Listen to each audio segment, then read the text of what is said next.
নিয়ে যাচ্ছে এই শেখ হাসিনা, সেটা কিন্তু সে বলে নাই তার কথা।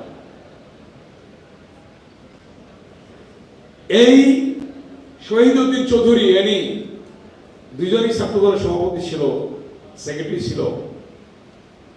দেখেন কপাল একটা দাগ আছে, একদম কাছের থেকে শেখ হাসিনার নির্দেশে টিয়ার সেল মেরেছিল।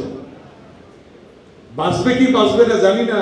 পার্লামেন্ট থেকে 116 জন এমপি আমরা হসপিটালে গেলাম দেখার জন্য,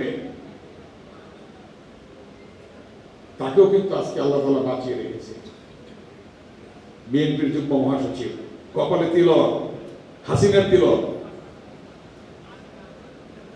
এখানে সুলতান সালাউদ্দিন টুকু রক্তাক্ত অবস্থায় ঢাকা বিশ্ববিদ্যালয়ের ক্যাম্পাসে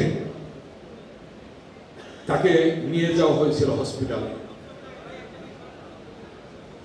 এবং ছাত্রদলকে আজকে এমন একটা যোগ্য জায়গায় যাকে দিয়েছে, এবং ছাত্রদলকে নার্সিং করার জন্য দেখার জন্য এমন একজন মেধাবী ছাত্র নেতাকে দিয়েছে, কেন্দ্রীয় সহসভাপতি এবং মেধাবীদের এফএইচ হলেন, জিএস ছিল 90 সাল, আমি যখন ভিপি তখন সে জিএস, এফএইচ হল ছাত্র সংসদের ছাত্র বিষয়ক সম্পাদক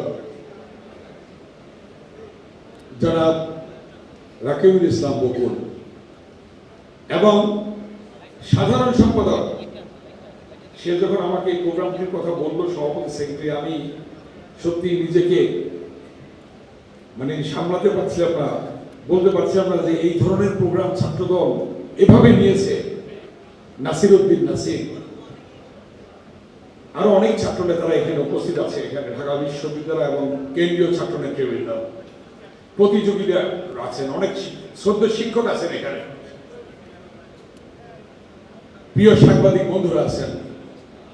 এটা শুরু হলো কোত্থেকে? এই যে মেধার প্রতিযোগিতা বিকাশটা শুরু হলো কোত্থেকে? এই সম্পর্কে আমরা একটা কথা বলতে হবে, দুইটা কথা বলতে হবে। হিজবুল বাহারে নিয়ে গিয়েছিলেন সকল শিক্ষা প্রতিষ্ঠানের বাংলাদেশের মেধাবী ছাত্র ছাত্রীদেরকে, জিয়াউর রহমান নিয়ে গিয়েছিলেন। সেখানে মেধা প্রতিযোগিতা হয়েছিল, জিয়াউর রহমান করেছিলেন শুরু।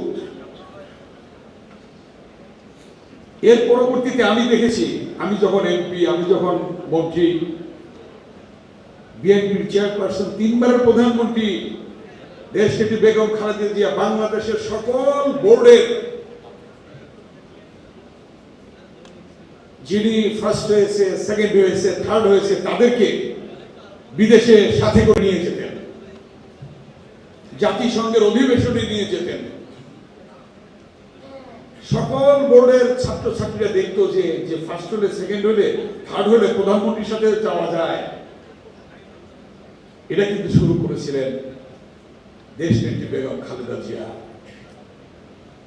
এবং বিশেষ করে মেয়েদের যে উপবৃত্তি দিয়ে আজকে ছেলেদের চেয়ে মেয়েদের সংখ্যা বেশি স্কুলে, এটা কে করলেন?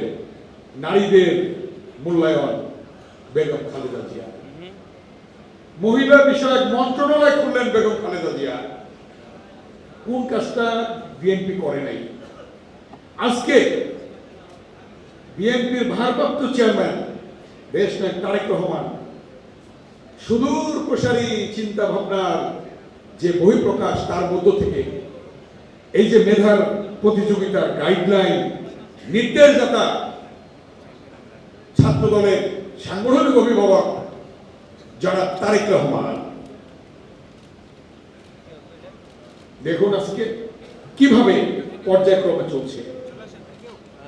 বাংলাদেশের বিভিন্ন সংকট কালে কারা নেতৃত্ব দিয়েছে, আজকের এই প্রজন্মকে জানতে হবে।